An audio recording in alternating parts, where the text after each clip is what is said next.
So in the drills that we do, we try to make them uncomfortable and displace, and you'll see returners. There's actually quarterbacks in this group, tight ends.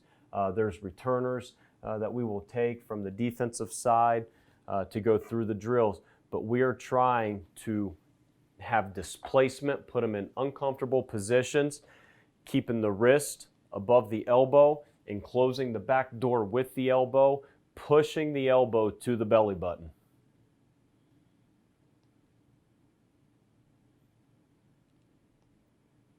And you see right here, squeeze the elbow. That's our point of emphasis, and you never know when it's going to happen. It comes when your body's in awkward positions and ones that you're not normal to, and focusing on the wrist high and the elbow tight. So with this returner, see him right when he gets ready to go through contact right there. You see the wrist up. You see the elbow tight, and you also see a fifth point of pressure come in with him, and that's locking it in. So as he's running, what he's doing right there is he's locking it in with his offhand as he's going through to where there could be a pile. There's two different fifth points of pressure that we preach. I'll show you the other one here in a minute, but it's rolling the ball over with your offhand. Okay, another drill here, our hoop drill. With the hoop drill, the point of this drill is you see the two cones right there. We want them to drop their hips and their hand. Typically when that happens, the first thing that they want to do is that with the ball, they want to put their elbow out. So they drop the inside hand. As they're dropping, they got to be squeezing. And these are drills right here that are great for returners. So drop, want to make sure that the wrist stays above the elbow. Ball's moving too much.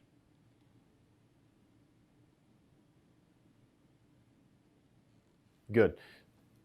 Good with the wrist right here, but now we want to see that air taken away, especially right here from behind.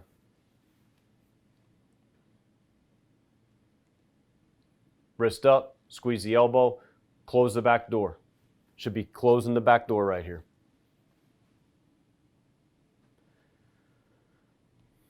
So with this displacing the body, you'll see the returner right here. 37, he's going to break it to the left. You see his elbow moving.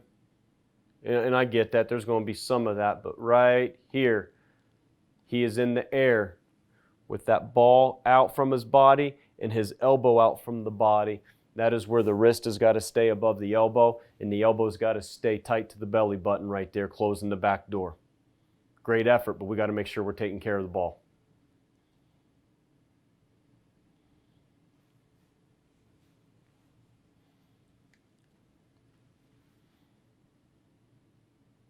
Okay, continuing here with the ball security. Number 7, the right returner is going to break it back across the field. So here's our drill. His inside hand is down. We want to see that elbow tight and disappear, and keeping his wrist up. Pretty good job right there. You can't see his arm from behind. That's what we want. Okay, more displacement here.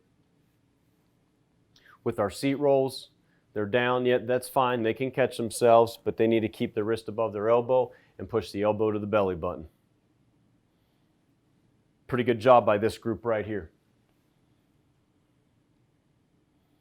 I want to see 21 starting off tighter with his elbow inside. But right now, from behind, if you're standing directly behind them, I want that elbow in, elbow in, elbow in from behind.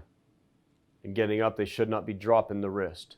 This is a great one for returners, because typically when the wrist drops below the elbow is going to be when they're starting to break away for a long return, and they're digging and they're giving it everything that they got.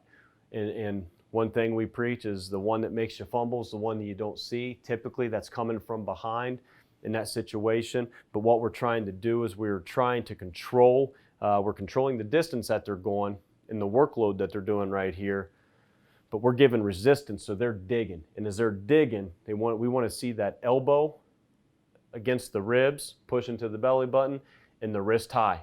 Too much air right here, 21, elbow tighter. Again, if I'm standing behind right there, I want it to look like they're a one-arm running back right there.